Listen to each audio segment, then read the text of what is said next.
광야 40년의 시간이 지나갔습니다. 흘러가고 있습니다. 이제 우리 다시 민수기서 말씀으로 되돌아와서 오늘 20장 묵상하게 될 텐데, 우리가 묵상하는 민수기 20장은 광야 40년의 시간 중에 38년째 되는 해에 일어난 사건이 오늘 우리가 읽은 민수기 20장의 말씀입니다.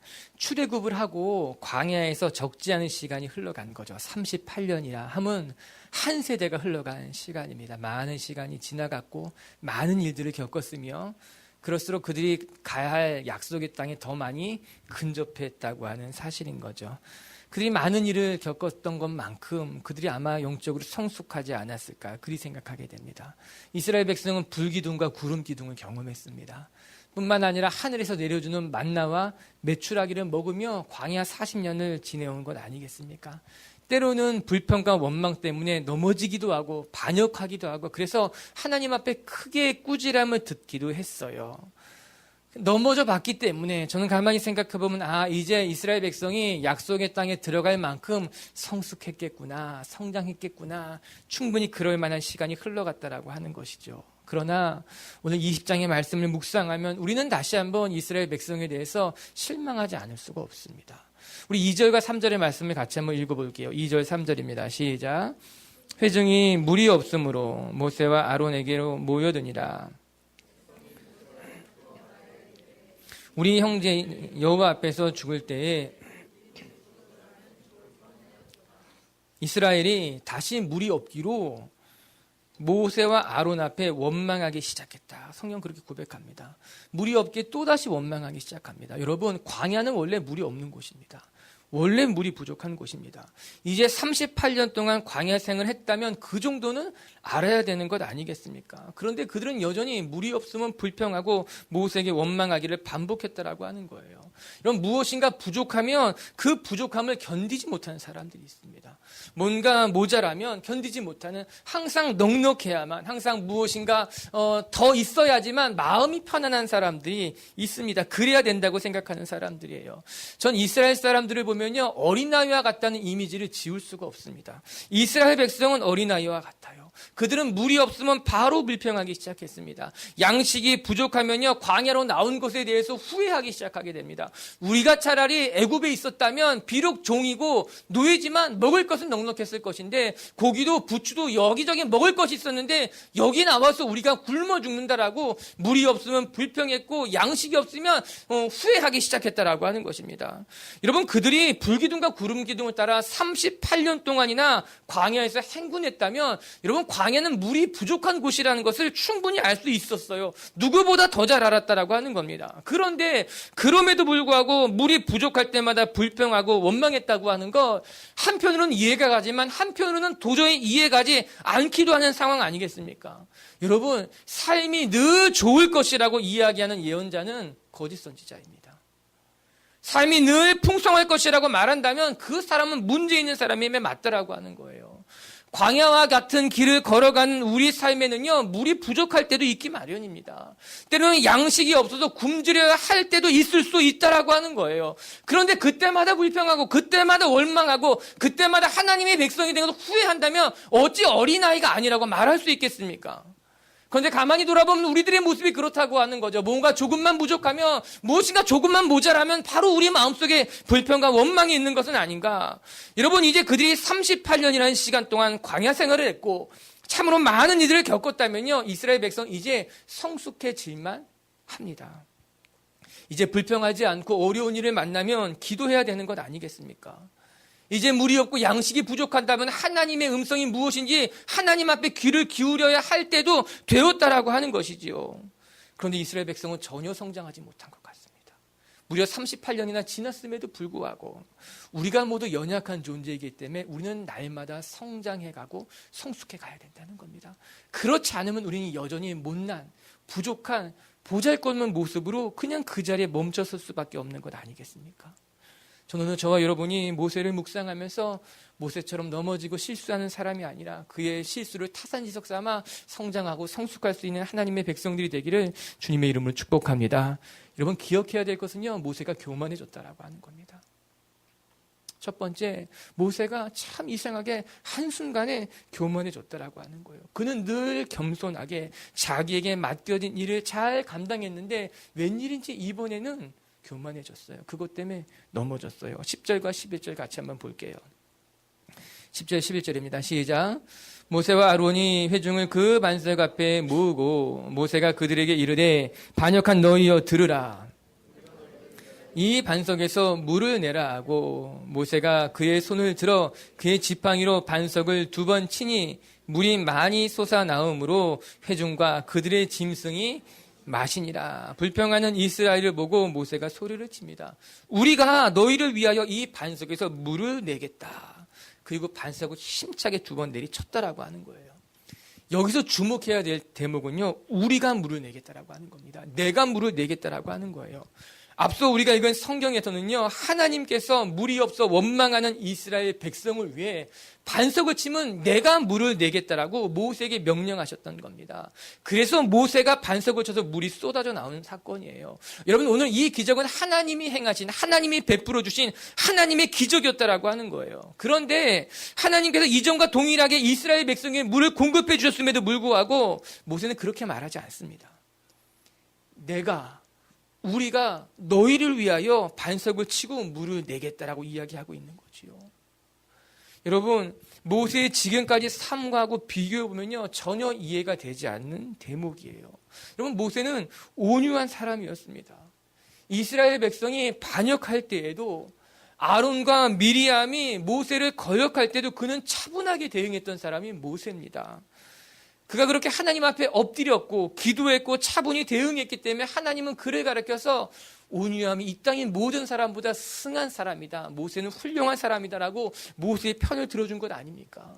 그런데 오늘 모습은 그와 전혀 다르다라고 하는 거예요. 모세가 이전 같지 않다라고 하는 것입니다. 과거에는 거역하는 그들 앞에, 불평과 원망하는 그들 앞에 차분하게 기도로 무릎으로 대응했다면 오늘은 모세의 혈기가 보입니다. 분노가 느껴집니다. 그리고 하나님 앞에 교만하게 일어서 있다라고 하는 것입니다. 내가 이 반석을 친다면 물이 나올 것인즉 이것은 너희를 먹이겠다고 이야기한 건 아닙니까? 주어가 하나님이 아니라 나라는 거예요. 우리라고 하는 거예요. 이 기적의 주체가 하나님이 아니라 나라고 이야기하고 있는 것 아니겠습니까? 사람이 변하면 안 됩니다. 이전에 좋았던 것을 다 잃어버리고 이렇게 교만해지면 너무나 안타깝고 슬픈 일 아니겠습니까? 그런데 모세가 그렇게 변해가고 있다라고 하는 거예요. 하나님의 영광을 가리우고 하나님 앞에 높아졌으며 내가 너희들에게 기적을 베풀겠다고 그들에게 호언장담하고 있는 것, 그것이 교만해진 모세의 모습이라고 하는 겁니다. 왜 그렇게 변했을까요? 왜 모세는 이전의 모습과 다르게 이렇게 넘어져 버린 것일까? 아마도 여러 가지 이유가 있겠지만 그 중에 가장 대표적인 것은 그가 너무 지쳤다고 하는 것을 꼽을 수 있을 것입니다. 사실 오늘 20장 말고 19장, 20장, 21장을 다 같이 읽어보게 되면은 이스라엘이 지금 굉장히 위험한 형편에 놓여져 있습니다. 먼저 물과 식량이 다 떨어졌다라고 하는 거예요. 사람이 먹을 것이 없으면 흥분하게 됩니다. 변하게 됩니다.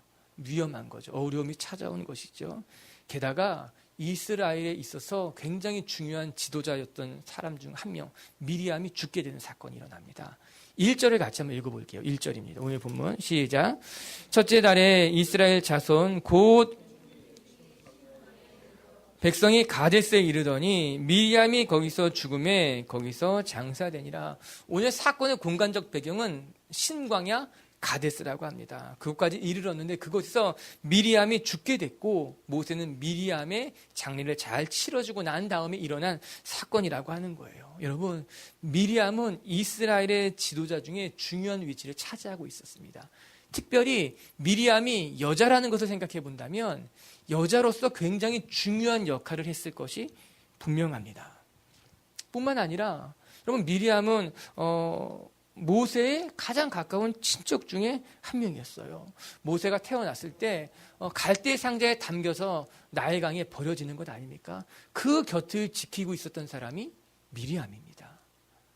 바로의 공주가 그 갈대 상자를 건져 올렸을 때 바로의 공주에게 용기 있게 다가가서 이 히브리 아이를 위해 유모를 데려오겠습니다 하고 모세의 어머니를 바로에게 데려간 여인이 바로 오늘 우리가 읽은 미리암이다. 성경학자는 그렇게 이야기해 주고 있는 거죠.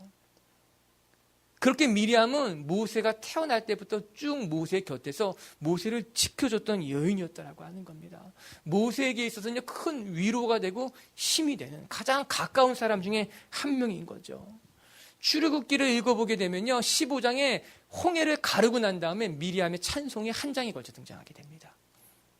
그것은 모세가 이스라엘에 있어서 얼마나 중요한 사람이라는 것을 보여준 거 있는 것 아닙니까? 그랬던 미리암이 죽게 된 겁니다.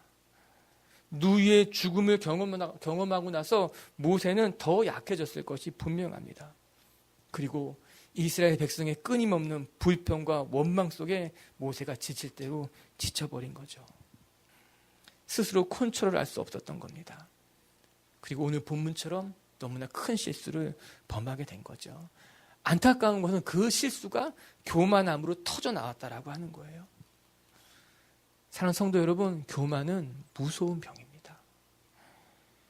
교만은요, 내가 드러나는 거예요. 교만은요, 하나님이 사라지게 되고 내가 드러나게 되는 거예요. 그래서 우리를 더 힘들게 하는 것이 교만이라고 하는 겁니다. 여러분, 성경은 교만에 대해서 이렇게 이야기하고 있어요. 잠언 16장에 보게 되면요, 같이 한번 읽어봅시다. 교만은 패망의 선봉이요 거만한 마음은 넘어짐의 앞잠이니라. 여러분, 교만하면 넘어지게 되어 있어요. 거만하면 패하게 되어 있다라고 성경은 우리에게 이야기하고 있는 건 아닙니까? 그래서 우리가 교만함을 조심해야 된다는 거예요. 내가 드러나려고 할 때, 내가 높아지려고 할 때 그것을 우리가 컨트롤하지 못한다면 넘어질 수밖에 없다라고 하는 겁니다. 조심하십시오. 그러기에 우리가 먼저 기억해야 될 것은 영적으로 연약해지지 않는 것이 중요하다라고 하는 겁니다. 내가 더 깊이 다운되지 않도록, 내가 영적인 슬럼프에 빠지지 않도록 나를 잘 지키는 것이 중요하고, 그래야지만 교만해지는 나를, 내 안에는 연약함이 일어나지 못하도록 막을 수 있다라고 하는 것이죠. 사랑하는 성도 여러분, 광야와 같은 인생길을 걸어갈 때 전 저와 여러분이 하나님 앞에 교만해지지 않게 되길 주님의 이름으로 축복합니다. 그것 때문에 넘어지지 않도록, 그것 때문에 하나님을 보지 못하는 일이 일어나지 않도록 저와 여러분이 영적으로 잘 관리하고 다스릴 수 있는 성숙한 사람들이 되길 주님의 이름으로 축복합니다. 두 번째, 오늘 우리가 알아야 될 것은요, 모세가 교만해지고 난 다음에 하나님의 영광을 가로챘다는 거예요. 그것이 모세에게 했던 두 번째 너무나 큰 실수라고 하는 것입니다. 여러분, 하나님의 영광을 가로채는 것은요, 교만한 사람에게 굉장히 빈번하게 일어나는 일들 중에 하나입니다. 교만한 사람들은요, 자신이 드러나야 됩니다. 내가 돋보여야 됩니다. 내가 주목받아야 된다라고 하는 거죠. 12절의 말씀 한 번 더 같이 읽어볼까요? 12절입니다. 시작. 모세와 아론에게 이르시되 너희가 나를 믿지 아니하고 이스라엘 자손의 목전에서 내 거룩함을 나타내지 아니한 고로 너희는 이 회중을 내가 그들에게 준 땅으로 인도하여 드리지 못하리라 하니라. 너희가 나를 믿지 아니하므로, 그 다음에 또 이렇게 나옵니다. 너희가 내 거룩함을 드러내지 않았다라고 하는 것입니다. 여러분, 더 정확히 말한다면 이 기적이 하나님이 베푸신 기적임에 불구하고 왜 하나님이 드러나야 되는데 내 자신이 드러나느냐? 하나님의 영광을 나타나야 될 때 왜 너를 드러내냐고 이야기하고 있는 것 아니겠습니까? 하나님의 영광인데 왜 내가 반석을 친 것처럼, 내 명령으로 물이 나오는 것처럼 왜 하나님의 영광을 가로챘냐라고 하는 거예요. 여러분, 교만한 사람들은요, 종종 일이 잘 되면요, 내가 잘해서, 내가 잘나서 됐다고 착각할 때가 있는 거죠. 내가 뛰어났기 때문에, 내가 성실히 있기 때문에, 내가 잘 결정했기 때문에 좋은 결과가 일어났다고 착각하게 되는 겁니다. 그러나 그렇지 않습니다. 반석에서 물이 나온 거는요, 모세가 힘껏 내리쳤기 때문에 나온 것이 아니라 하나님이 그들에게 베풀어준 은혜라고 하는 겁니다. 그게 8절에 기록되어 있는 말씀이에요. 8절은 이렇게 기록되어 있죠. 제가 읽어드릴게요. 지팡이를 가지고 내 형 아론과 함께 회중을 모으고 그들의 목전에서 너희는 반석에게 명하여 물을 내라 하라. 반석을 내리치라고 하나님이 명령하셨다라고 하는 것입니다. 그것은 하나님의 계획이었어요. 하나님의 명령이었어요. 하나님의 지시였고 하나님의 기적이었다라고 하는 것입니다. 내가 반석을 치면 내가 반석에서 물을 내겨시고, 내가 명령하면 내가 반석에서 물이 나오게 하겠다고 하나님이 말씀하신 거예요. 그럼에도 불구하고 모세는 뭐라고 말합니까? 우리가 반석에서 물을 내랴. 우리가 반석에서 물을 낼 것이라고 이야기한 건 아닙니까? 여러분, 끝까지 겸손하게 사역하는 사람이 흔치 않은 것 같습니다. 그래서 처음이 중요하다고 이야기하는 거죠. 처음처럼 첫 마음 같아야 된다. 여러분, 이 첫 마음을 잃어버리게 되면요, 태도가 변하게 되어 있습니다. 태도가 변하면요, 결과는 똑같을지 모르지만 누가 영광을 받게 되는가? 사람이 드러나고 사람이 영광을 받게 되어나는 것 아니겠습니까? 그런데 시간이 지날수록 첫 마음을 잃어가는 사람들이 많더라고요. 어느 순간 내가 주목받지 못하면, 내가 드러나지 못하면 불편해지고 어려워지고 그것 때문에 힘들어지게 되는 건 결국 하나님의 영광을 가로막고 내가 드러나게 되는 것 아니겠습니까? 가슴 아픈 것은 성경에는 종종 그런 사람들이 여러 등장했다라고 하는 거예요. 오늘 말씀을 보게 되면 모세가 민수기에 나왔잖아요. 좀 지나면 사사기에는 기드온이 등장하게 됩니다. 여러분, 기드온은요, 유약한 사람이었어요. 겁이 많은 사람이었는데 하나님이 그를 들어 쓰십니다. 크게 들어 쓰십니다. 그렇게 되자 그가 나중에는 큰 실수를 하게 됩니다. 에봇을 만들어서 그것을 자기 성읍에 두어 자기도 그것 때문에 올무로 넘어지고 이스라엘 백성이 다 그 올무에 넘어지게 했다고 그렇게 이야기하고 있는 것 아닙니까? 사사기에 기드온이 나왔다면 그 다음 사무엘상에는요, 사울이 등장하게 됩니다. 사울은 그 어떤 누구보다도 처음에는 하나님 마음에 합한 겸손한 사람이었다고 이야기합니다. 하지만 성경에서 가장 비참한 최후를 맞이한 사람이 또한 사울입니다. 그는 첫 마음을 잃어버렸어요. 겸손함을 잃어버리고 하나님의 영광을 가로채게 됩니다. 그리고 나서 그의 마지막은 누구보다도 비참하게 인생을 마감한 것 아니었겠습니까? 신약에 가면 또 한 명이 등장하게 되는데 헤롯입니다. 그는 조금 다른 사람일 수 있을지 모르지만 그의 마지막은 똑같았습니다. 그는 하나님의 사람은 아니에요. 하지만 오늘 우리가 말씀을 묵상하는 것처럼 하나님의 영광을 가로챈 가장 대표적인 인물이에요. 사도행전. 우리 12장 한번 같이 읽어봅시다. 시작. 헤롯이 나를 택하여 왕복을 입고 단상에 앉아 백성에게 연설하니 백성들이 크게 신의 소리요 사람의 소리가 아니라 하거늘 헤롯이 영광을 하나님께로 돌리지 아니하므로 주의 사자가 곧 친히 벌레에게 먹혀 죽으니라. 여러분, 헤롯이 설교했는데 마을에 너무너무 훌륭했다. 사람들이 다 그를 친송하게 되자 그가 하나님의 영광을 돌리지 않았다고 말합니다. 사실 이 사건의 전후 맥락을 성경은 잘 이야기해주고 있지는 않습니다. 그러나 분명하게 이야기해주는 것은 그가 하나님께 마땅히 돌려야 될 영광을 하나님께 돌리지 아니하였기 때문에 하나님이 그를 심판하셨다라고 하는 거예요. 어떤 일이 일어났는지 알 수 없었지만 그가 하나님의 영광을 가로챘기 때문에 하나님은 그것에 대해서 엄중하게 그에게 말씀하시고 심판하셨다고 이야기하고 있는 것 아닙니까? 여러분, 하나님의 영광을 가로채는 일은요, 악한 일이에요. 하나님은 그것을 기뻐하지 않는다라고 하는 겁니다. 그래서 우리가 어떻게 살아야 우리는 늘 끝까지 겸손하게 하나님 앞에 우리 자신을 사라지고 하나님 영광만 드러나게 해야 되는 것이 맞다라고 하는 거예요. 저는 우리 미처의 성도들이 하나님 영광 뒤에 사라질 줄 아는 성숙한 사람들이 되기를 바랍니다.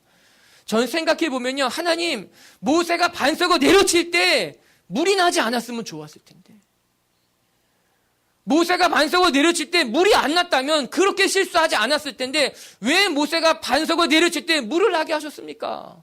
물을 나게 하지 마시지요. 여러분, 어떻게 생각합니까?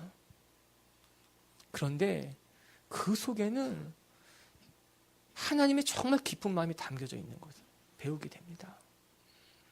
하나님께서 모세의 교만에도 불구하고 모세가 반석을 쳤을 때 물을 내어주셨다. 어쩌면 그것은 모세를 위한 너무나 큰 배려 중에 하나였을 수 있어요. 왜냐고요? 만약에 그 상황에서 모세가 반석을 내려쳤는데 물이 나오지 않았다면, 모세가 반석을 향해 물을 내라고 명했는데 물이 터져 나오지 않았다면 모세는 어떻게 됐을까요? 출애굽을 인도하고 광야 38년을 한결같이 지켜왔던 그가 지금 그 순간 한순간 교만해져서 반석을 향해 명했는데 물이 나오지 않았다면 모세는 굉장히 비참한 마지막을 맞을 수밖에 없었을 것입니다. 영적으로도 침체했을지 모르지만 분이 나 있었던, 마실 물이 없어서 불평하던 원망하던 이스라엘 백성에게 어떤 일을 당했을지 우리는 어렵지 않게 상상할 수 있겠지요. 물을 난 것은 어쩌면 모세를 하나님이 정말 배려하셨던, 모세를 살리신 일이 아니었는가. 두 번째, 만약에 그때 물이 나지 않았다면 이스라엘 백성은 큰일 났을 겁니다. 물이 없었는데요. 마실 물이 없어서 거의 탈진, 죽기 전까지 갔는데 그때 하나님이 물을 내지 않았다면 38년의 광야, 아무리 가나안 약속의 땅에 가까이 왔다 할지라도 그들은 다시 애굽으로 돌아갈 생각을 했을지 모릅니다. 그 자리에서 공중분해됐을지도 모릅니다. 하나님께서는 모세가 반석을 치며 크게 실수했을지라도 모세를 위해, 이스라엘 백성을 위해 그들이 범죄에도 불구하고 그들에게 물, 마실 것을 내어주신 것이 하나님의 베푸신 사랑이었다라고 하는 것이지요. 저는 그 하나님의 사랑이 오늘도 저와 여러분을 지키시는 줄로 믿습니다. 우리가 넘어져고 부족하고 연약하더라도 그럼에도 불구하고 하나님이 우리를 붙들어 주신다라고 하는 것. 그런데 안타까운 것은 그 하나님의 영광을 모세가 가로챘다라고 하는 거예요. 그 하나님의 마음도 모르고 그 하나님의 크신 사랑도 알지 못한 채 하나님의 사랑을 가로챘다. 모세가 교만해져서 그런 겁니다. 그가 영적으로 탈진해 있기 때문에 이런 어리석은 판단을 했다라고 하는 겁니다.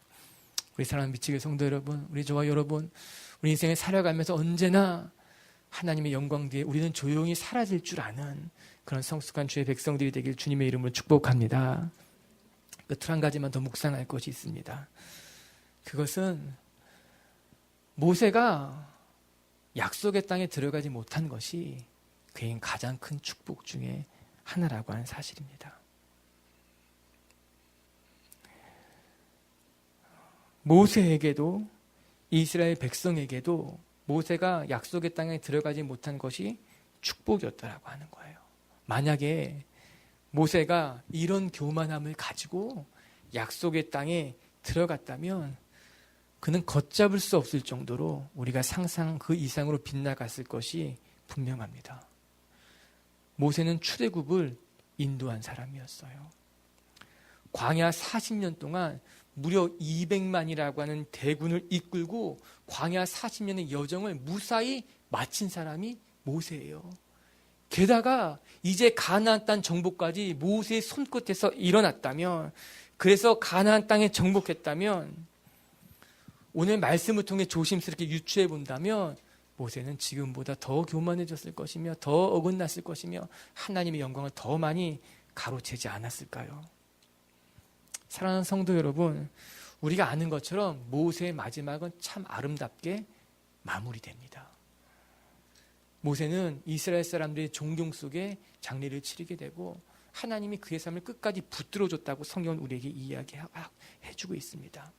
비록 오늘 말씀에 그가 하나님 앞에 크게 꾸지람을 들었을지 모르지만, 그래서 약속의 땅에 들어가지 못했지만, 그러나 그 마지막, 하나님이 그의 마지막을 참 아름답게 마무리하고 계시죠. 여러분, 신명기 34장 말씀 같이 한번 읽어볼게요. 모세의 마지막을 이렇게 그리고 있어요. 시작.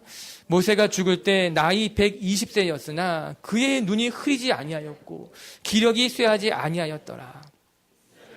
모압 평지에서 모세를 위하여 애곡하는 기간이 끝나도록 모세를 위하여 30일을 애곡하니라.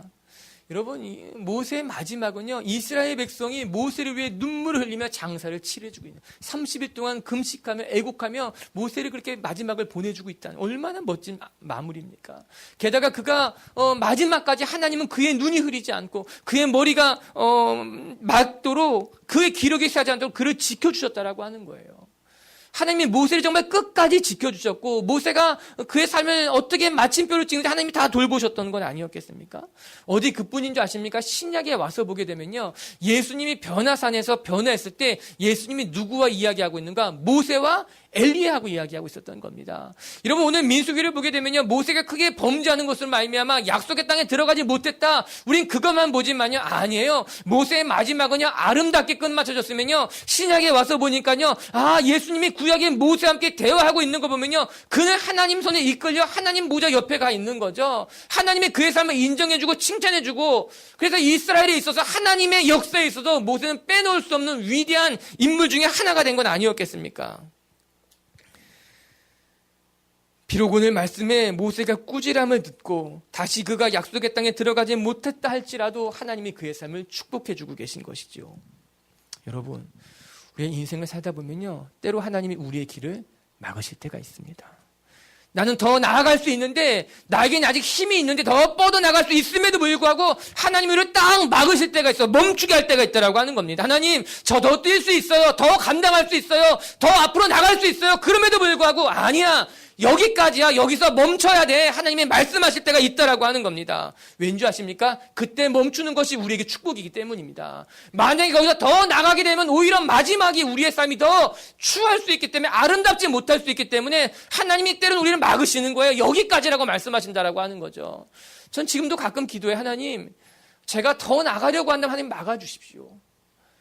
제가 더 나가려고 한다면 하나님이 막으셔서 나도 내가 감당 안 될 때가 있는데, 내가 내 부족함을 알고 내가 내 연약함을 아는데, 하나님, 제가 혹시 도를 넘는다면, 제가 더 나가려고 한다면 하나님 막아주십시오.